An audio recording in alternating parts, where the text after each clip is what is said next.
Hi guys, Bobby Gas here. I got a response for the President of the United States, Donald Trump. You know, when I heard this 25% and all this crap this guy's been saying for the last bunch of weeks, this guy is just too much.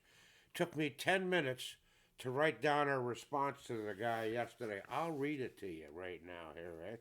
I mean, Trump, he was talking about, we don't need this, we don't need that, we don't need this, we don't need that from Canada, right? And he was saying that you know, that the United States buys way, way, way more from Canada than we buy from the States. What a dummy this guy is. It's simple math. There's 10, 11 times more people in the United States than there is in Canada. I mean, if 10 people walk into a store, a group of 10 people walk into a store, and me as a single person walk into the store, how much am I going to buy in this store, and how much are these 10 people going to buy in a store? This guy, his thought processes are way off, right? Nothing but a bullshit liar, anyhow, right? And he was saying that, well, we don't need this, we don't need that, we don't need none of your lumber. Well, that's going to make his lumber barons very happy because the only trees you got down in the States right now are in your national parks and in your national forests.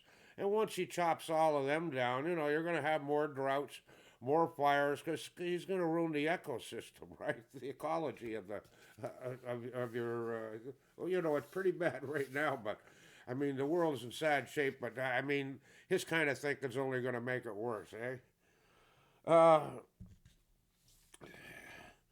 Okay, yeah, I put down, what was it, two, three, I don't know, about a dozen points here, right? Okay, electricity, right?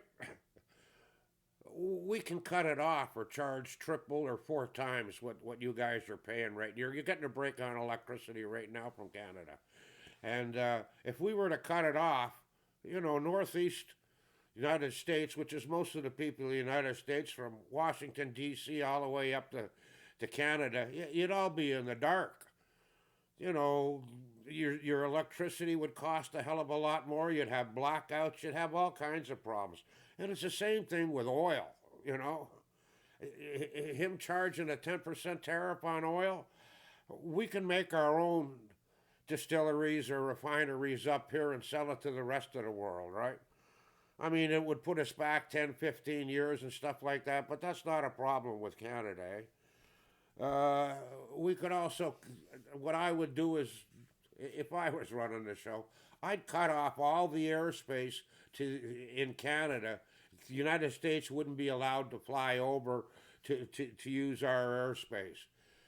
Also, our waters, Canadian waters. I wouldn't allow them to use our Canadian waters either to fish them or to cross them or anything. And that would close off the Northwest Passage to the United States, wouldn't it, right? Northwest Passage, that's going to be within 10 years is going to be free. Ships are already traversing it now, but you still need the odd icebreaker, right? But in 10 years from now, the way the Arctic is melting, it'll be wide open. And we're going to control it, Canada. We'll be controlling the trade, all the shipping trade from Asia, Europe, Africa. It's all going to be a lot cheaper going through the Northwest Passage than it is around the Cape of Good Hope or Cape Horn or through the Panama Canal. Uh, 9/11. You guys remember 9/11? When 9/11 happened and the United States cut off all airplane travel across the United States, where did these planes land? The vast majority of them landed up in Canada. And what did us Canadians do? These people, instead of staying, on a bench in the airport, we took them into our homes. You wouldn't do that down in the States, but that's us Canadians, good people, eh? 1979, when Iran went and, some of you guys aren't alive maybe then, but in 1979, the crazy Arabs in Iran, they went and run your embassy out and all of that. And they captured, I don't know, quite a few of you Americans and kept them from over a year and a half or something like that as hostages. But us Canadians, we grabbed six of the American embassy people. We hid them in our embassy, and at our own lives, expense of our own lives maybe, and we give them false papers as Canadian citizens and got them out of the country.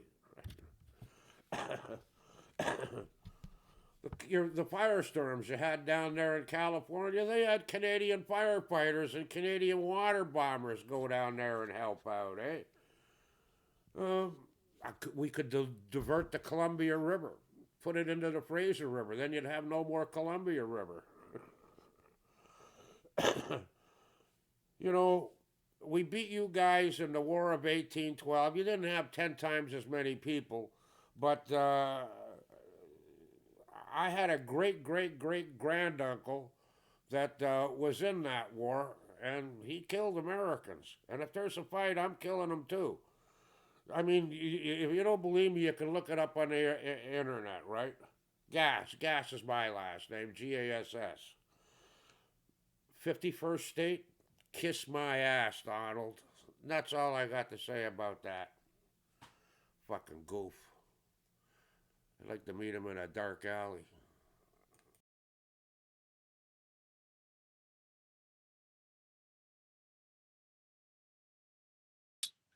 And as I alluded to earlier, it is hard for many diagnoses. The neurocognitive one is an example, but it is hard to complete a full evaluation unless you sit down with the client. But that is not true for some conditions, and it is particularly not true for the diagnosis of clinical psychopathy, which rests on information about their life, not what they might say or do in an interview. Okay.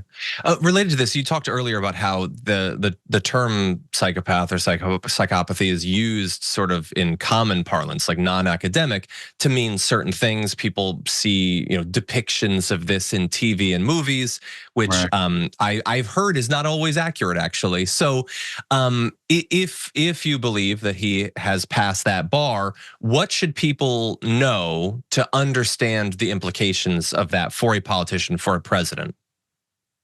Yeah, well, let me just say that when the assessment process for this condition was developed in the late 1970s, it became kind of the gold standard for research.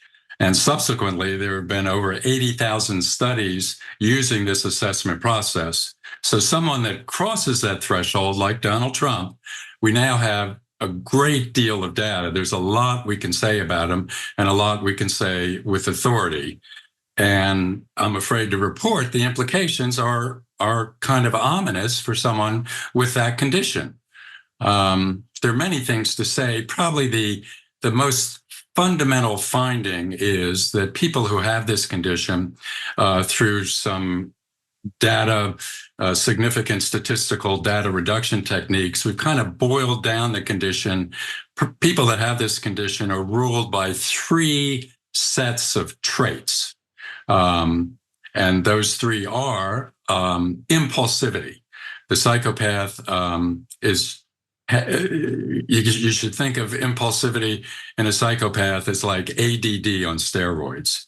They have basically no capacity to focus on anything beyond their immediate self-interest.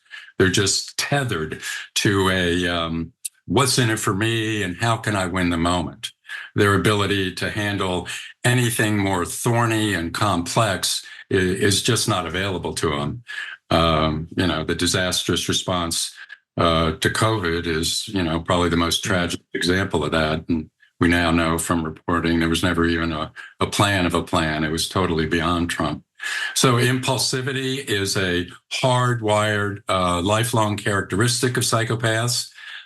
Which obviously is an extreme vulnerability for someone in the Oval Office. The second trait is probably the one we associate most closely with psychopaths, which is remorselessness.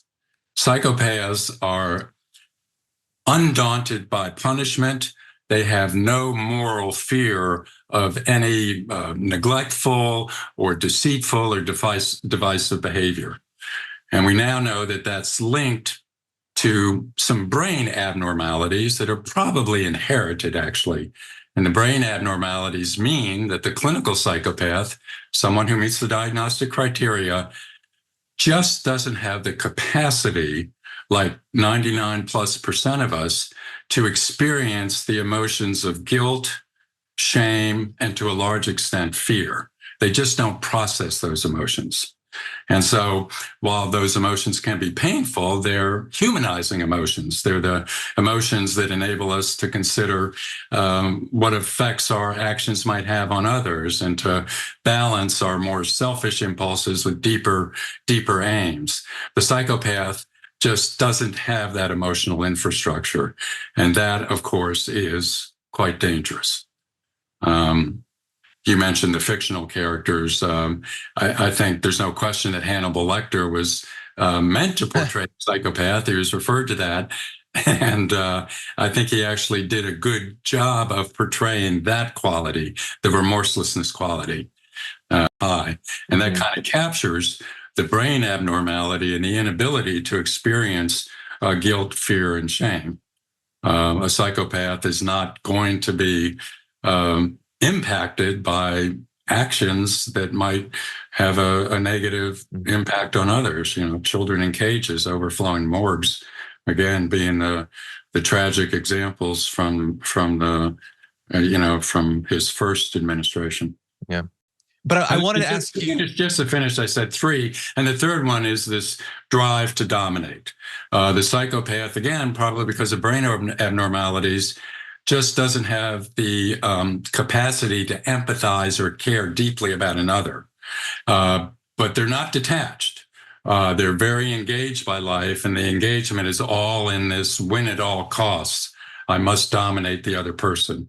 So that's the third quality. And what we've learned is the psychopath is really kind of a puppet on the strings of those 3 hardwired core traits.